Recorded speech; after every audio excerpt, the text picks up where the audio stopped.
Okay, there's probably faster ways to do it, but I'm about to utilize this long extension and this socket here and some other things in this kit, which I'm going to have to get to, which will take a little time, to remove the doghouse so that I can test the fuel system, the pressure of the fuel system.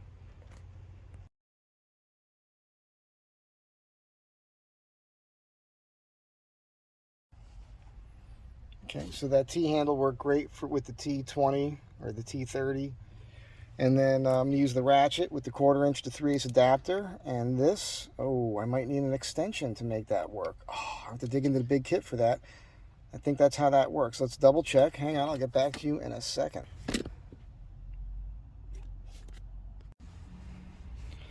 So in my bit kit, I've got this adapter that goes from a 1/4" drive to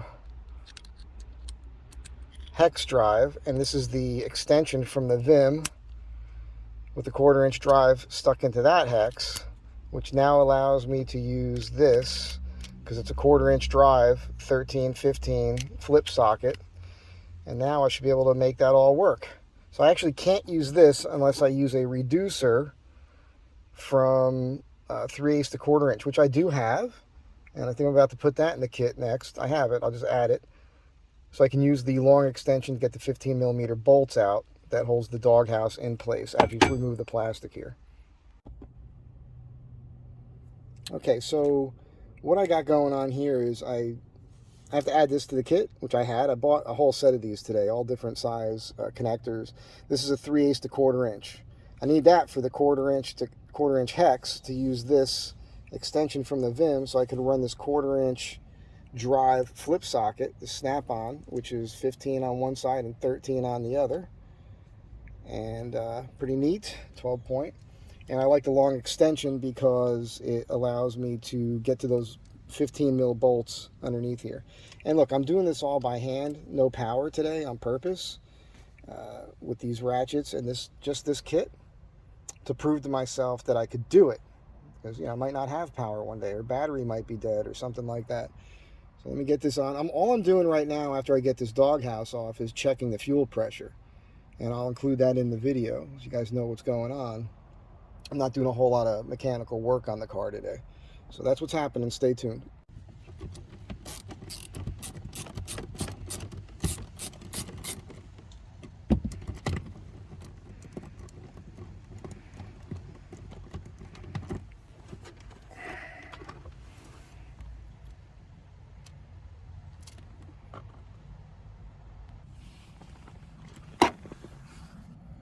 Quarter-inch drive, 1/4" to 3/8 long extension. This is kooky, right?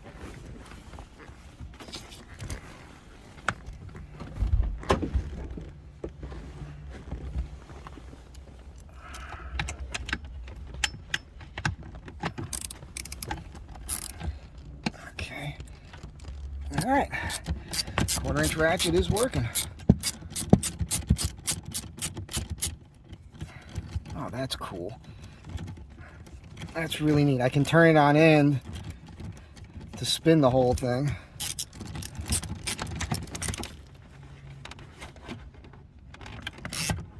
Where's that nut? Always remember to finger your nuts. Okay, that thing is ready to come off.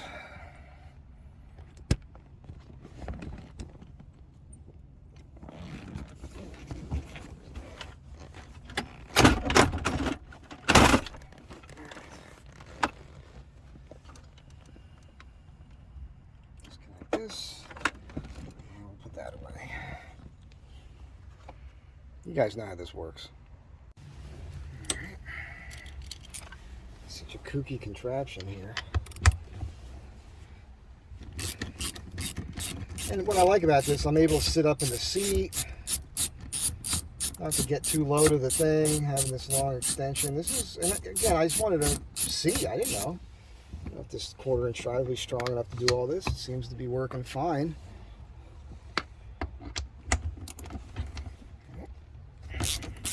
They were in there pretty good. These lower ones weren't as tough as the other two. These two were a lot more torqued, because when I put them back on, I put them back on power, which I probably shouldn't do. And I want to point out this is coming in really handy. So I'm cracking it with that, ratcheting it, and then I can turn it like this to spin it like a screwdriver. That is phantasmic right there. All right, so now we got to flip this around to get the other two, the 15 mil. So that gets stuck in there. We just need something to poke it out. That's not going to work, is it? That is not going to work. So what do I have here in the kit that I can quickly grab? And it's right behind you. You can't see it. But I got this screwdriver here. And there we go. I can put this back in here and flip this over to 15 mil and get those back nuts. Let's see here.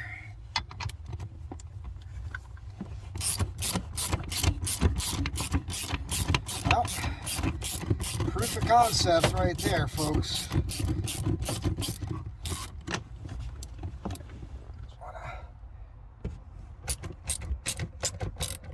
What's going on? And that's free. That is free. Sweet. Let's go to the other one, which is right over there. You know where it's at. This camera's probably going to fall over. It's on the seat. Just to show you guys again. I've seen it before, but this is where I cracked my head, by the way, yesterday at Dave's. You lift this up like this on the loop. You pull it up past the seat. Now you see the bottom. Rotate it right here between the seats. There we go. I keep forgetting to remove these clips each time. All right.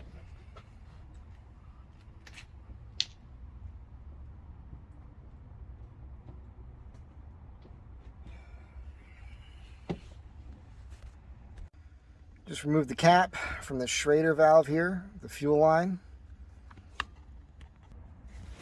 Got Dave's kit here. Let me borrow it. Hopefully the right size is on here.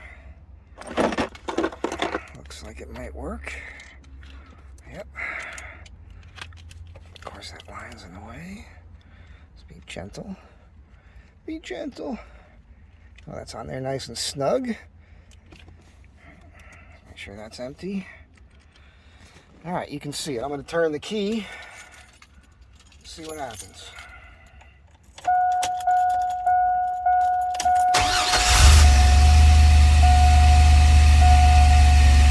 Well, we got good pressure. We're at almost 60 right there. That bothers me, to be honest with you.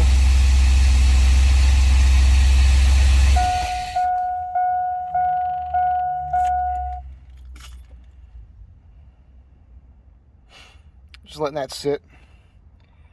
See if it goes down. It's not. It's holding at 55, which is, I believe, what it's supposed to do. Now, this has me perplexed.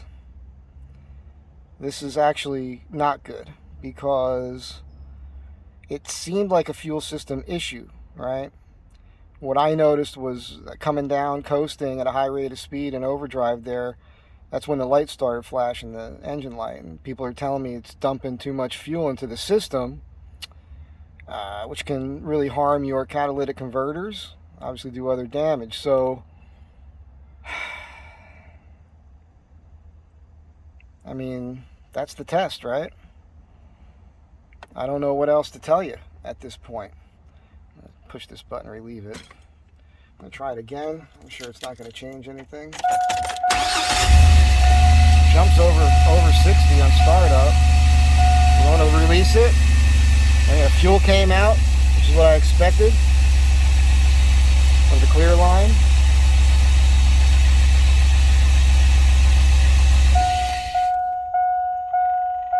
I'll do it again.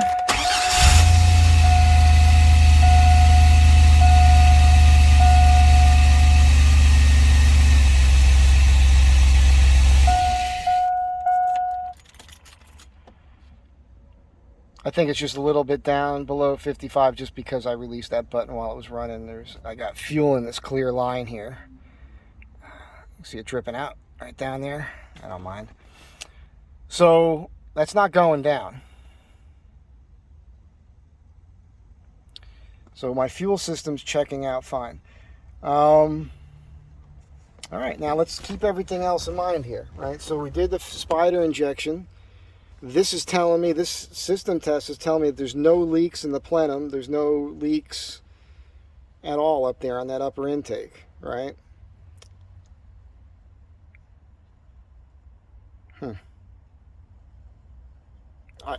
My oil is good.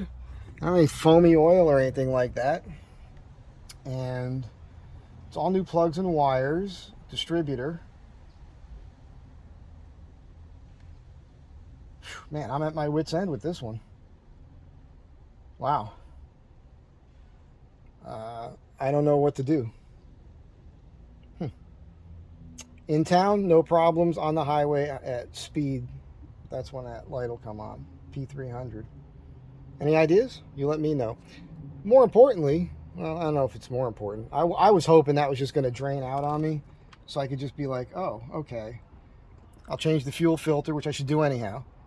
But I've got a fuel pump for it. This isn't moving. It's still holding pressure. So, I